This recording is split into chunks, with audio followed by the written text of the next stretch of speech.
Et début de tournage, sachez-le, la fin du monde pour 2020.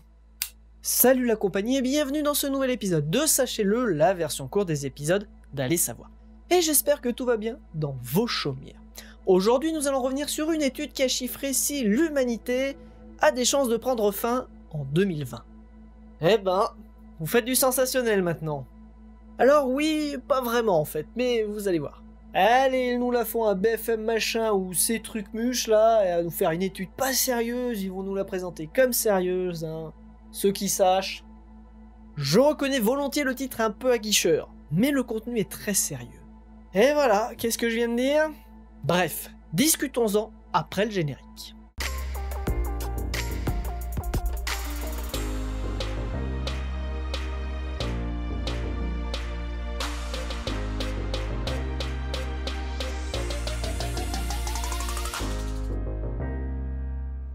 Aujourd'hui, beaucoup tentent d'alarmer sur le réchauffement climatique qui pourrait venir mettre à mal l'humanité. Et si une catastrophe naturelle, toute simple, venait éteindre notre espèce bien avant? Ah, ben d'une certaine manière, c'est une solution au réchauffement climatique, hein, ça le réglerait quoi. Peut-être, bref. Parlons un petit peu de ce qui tourne autour de l'étude avant d'en attaquer le contenu. Elle a été publiée dans le journal Scientific Reports le 30 juillet 2019. C'est un journal qui appartient au journal Nature. Premier bon point pour avoir un peu de sérieux. Chaque journal a également sa politique et Scientific Reports publie des études scientifiques pour la validité de leurs résultats. Ils ne mettent pas forcément en avant des études qui sont importantes, innovantes ou intéressantes. Ça tombe bien car cela met en avant la solidité des résultats, ce qui est plutôt important vu des chiffres qu'on va vous présenter. Concernant l'étude, ce sont 3 scientifiques de l'université d'Oxford dont 2 font partie du département de zoologie et d'un groupe de recherche qui font, je cite, des recherches interdisciplinaires en utilisant des approches mathématiques pour explorer des problèmes nouveaux et enrichissants en écologie, évolution, santé et économie. Le dernier scientifique fait partie de l'Institut du futur de l'humanité, toujours à Oxford. Au pire, on s'en fout, non? Alors non, c'est important de vérifier les sources dans n'importe quelle situation. Si vous avez une étude sur un thème, disons, de psychologie humaine, et que le scientifique qui a fait cette étude est géologue, on peut se poser quand même quelques questions, sans vouloir faire offense à quelconque géologue ou psychologue, hein, mais bon. On n'insiste jamais assez sur les sources. Au final, dans notre cas, les scientifiques sont en lien avec le sujet de notre étude sur le futur de l'humanité et sa probable extinction dans les prochaines années. Une fois le journal de publication et la provenance des scientifiques vérifiés, nous avons une bonne indication du sérieux des résultats. Passons maintenant au contenu, ce qui vous intéressera, je suppose, bien plus. Alors déjà, les scientifiques précisent qu'ils se sont concentrés sur les causes naturelles qui pourraient causer une extinction de l'humanité. Donc une guerre mondiale avec lancement de bombes nucléaires ou autre scénario catastrophe digne d'un bon film hollywoodien de ce genre ne sont pas prises en compte. Les causes naturelles sont, je cite, les impacts d'astéroïdes et les éruptions supervolcaniques, ainsi que des risques qui restent inconnus. Il ne faut pas oublier non plus que notre espèce se trouve éparpillée tout autour du monde et n'est pas concentrée sur une île volcanique par exemple. Nous avons un régime alimentaire varié et une taille de population assez importante. Tout cela augmente notre taux de survie en cas de catastrophe naturelle. Il est aussi précisé que le réchauffement climatique actuel n'est pas pris en compte car de notre fait est donc pas vraiment naturel. En réalité, les principaux risques d'extinction de notre espèce sont dus à notre espèce elle-même, comme ce fameux réchauffement climatique ou encore, pour citer un autre exemple, les armes nucléaires. Bref, concentrons-nous donc sur les risques naturels. Alors déjà, premier chiffre que les scientifiques annoncent et qui est extrêmement intéressant, c'est que plus de 99 des espèces ayant existé sur notre belle planète bleue se sont déjà éteintes, soit par des changements climatiques passés ou récents, soit par des catastrophes naturelles. Alors oui, on se bat pour éviter l'extinction d'espèces due à notre activité, mais bien avant nous, les extinctions d'espèces étaient, je cite, des phénomènes récurrents.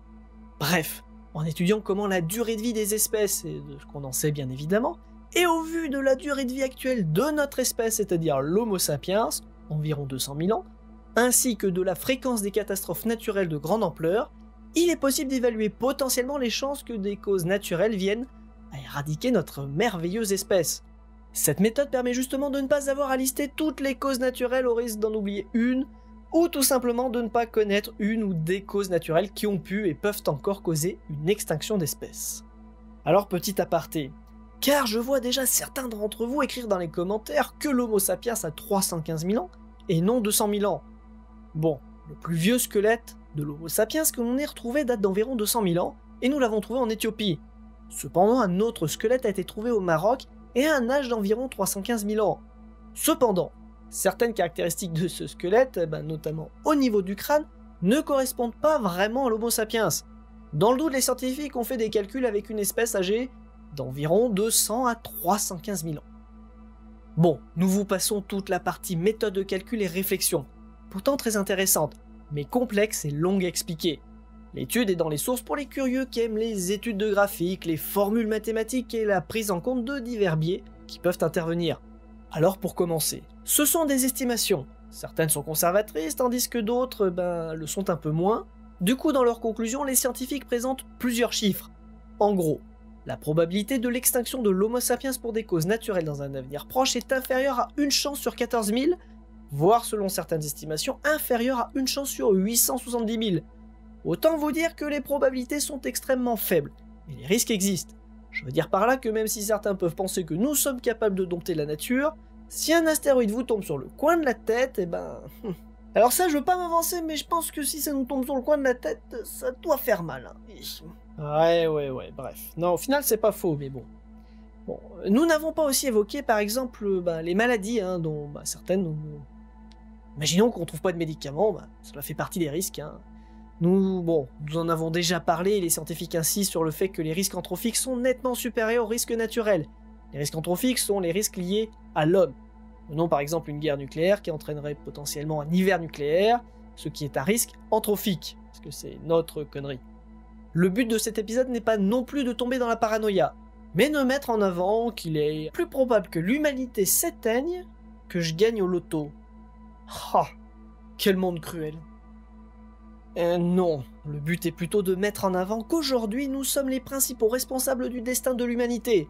Certes, la nature peut nous jouer des tours, et comme la plupart des espèces qui se sont éteintes, nous pouvons nous éteindre pour cause naturelle.